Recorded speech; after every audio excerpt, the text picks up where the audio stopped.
मेकअपसाठी सगळ्यात महत्त्वाच्या गोष्टी असतात त्या म्हणजे सीटीएम आणि सीटीएम मध्ये ड्राय स्किन आणि ऑइली स्किनचं प्रेप कसं करायचं याचा व्हिडिओ मी शेअर केलेला आहे।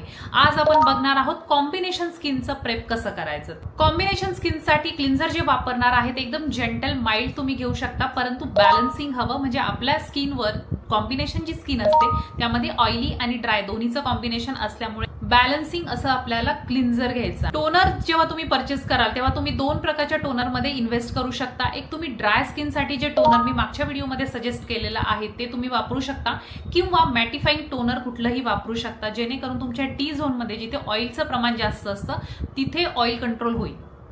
मॉइश्चरायझर जेव्हा आपण घेणार आहे कॉम्बिनेशन स्किनसाठी तेव्हा ते थोडंसं लाईट वेट हवं आणि नॉन स्टिकी आपल्याला मॉइश्चरायझर घ्यायचं आहे।